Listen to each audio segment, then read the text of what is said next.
Welcome to my build guide for the game. So far, I think that these might be some good builds or setups. I don't know if anybody's decided to try to do it this way, but you may have came up with something similar. So I'll run through what I think are the most fun. First, we have the Bullseye build or the Daredevil build, depending. I wanted to have it be really focused on quick fire and shooting. So this is what I feel like would be a good idea. We have the Mother's Charm, which says that I can increase my arrow damage, which is pretty nice. This one says I can rapidly fire with auto aim, which sounds good to me. Then we have Burning Blades, which gives my kunai fire.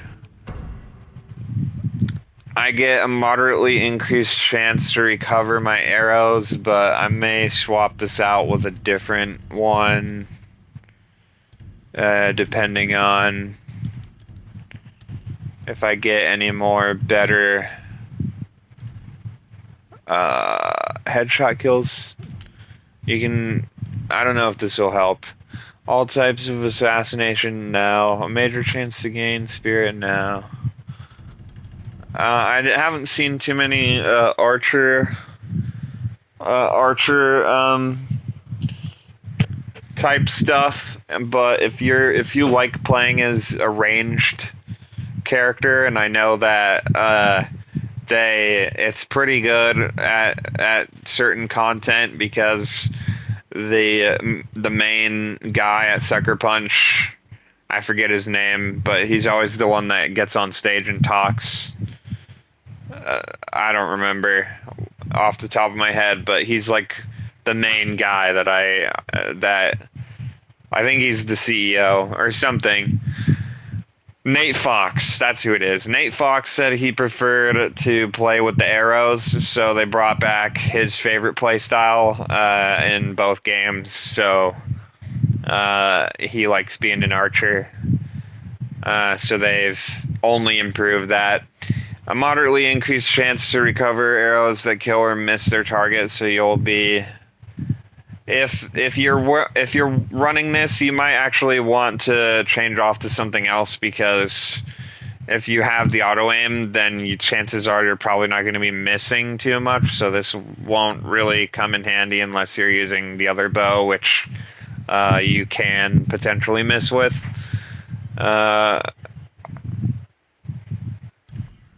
There are other charms in here, but I haven't really found many archer ones. Then I wanted the 3 additional kunai, so not only do I have 5, but they're on fire. And then the final one says throwing sake jars at enemies will blind them.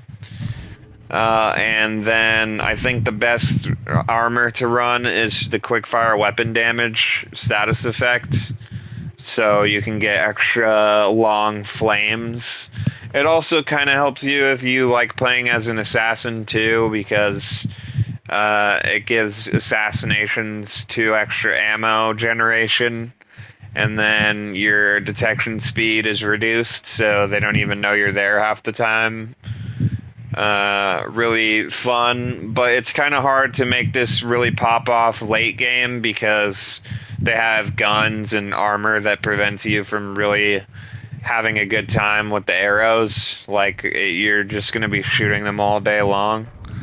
Not so fun to have to deal with unless you're like camping or being a Battlefield player or something. But it's still really fun to clear bases like that. And I'll quickly run you through a combat scenario. I might be able to redo... I don't know if I can redo bases. Unfortunately. Yeah, never mind. I won't be able to get combat going right now. Probably until post-game. Oh well. Anyway, here's my preferred build. This one is focused on damage, and just melee damage specifically. So I have the Armor of the Undying and the Kanamori's Mask. This one says I do more damage, but at the cost of my own health. The charms I wanted to go with were anytime I get a stagger with the katana, I'm getting one spirit. Pretty much guaranteed one spirit with the katana. I also love the dual katanas, and I'm frequently using them, almost always. Including against single blade opponents, because you can. The last two moves of the combo chain will do a lot of damage. It's pretty much a guaranteed kill when the blue thing pops out, and so yeah, really good stuff. And then I also beat Takezo and have his specific move set as well. But Takezo's redonkulous, and I'm not playing on the max difficulty, but I figure this might help you even if you are. I'm not that good. I suck at this game. But not everybody does. Some people are really good. Increase the potency of the heal technique by a major amount. I kind of feel like Stout Heart is like kind of a meta. Maybe you could go with Bold Deflection instead, just to increase stagger whenever you are parrying, but I don't really feel like I absolutely need it. I love you. This one says defeating enemies gives me health back, which is helpful for defense. This one is giving me a major increase to my health, so I usually tend to run that as well.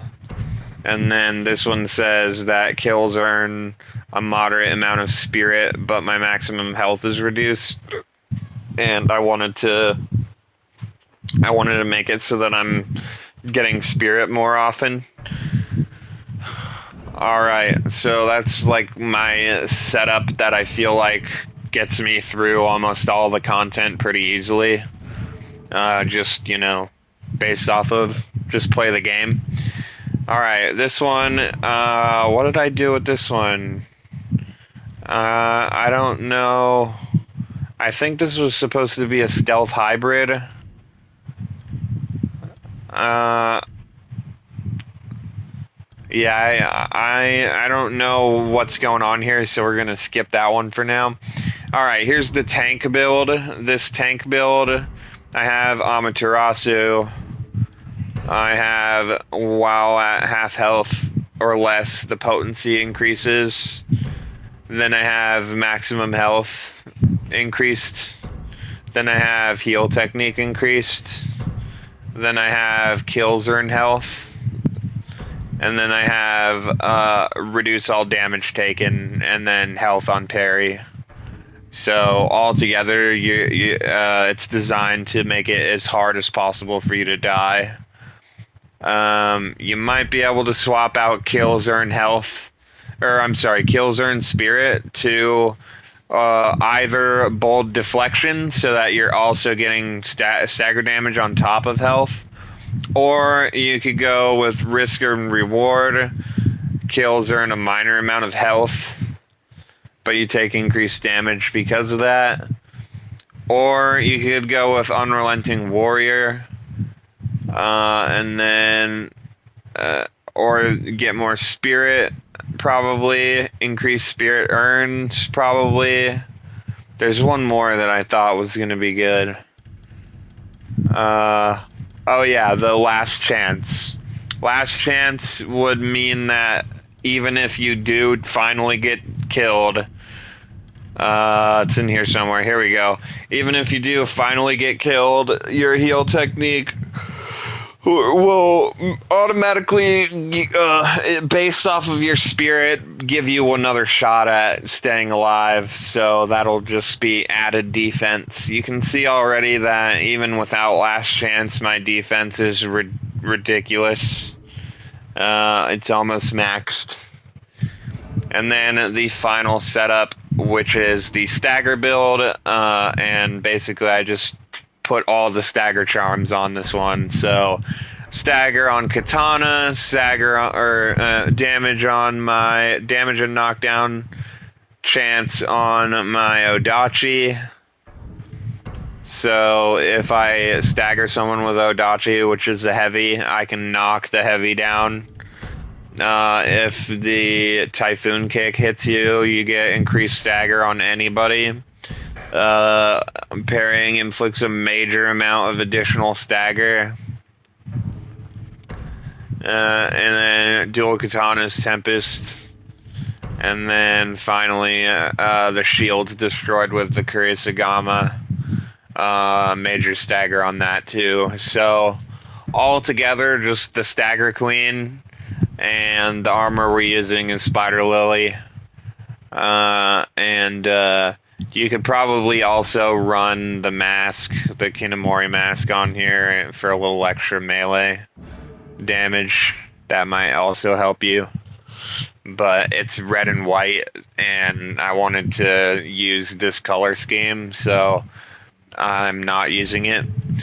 But yeah, if I was going to make one final build, it would probably be a stealth build for assassins, but I don't know what's going on with this one. This one's probably just whatever I wasn't using kind of thing.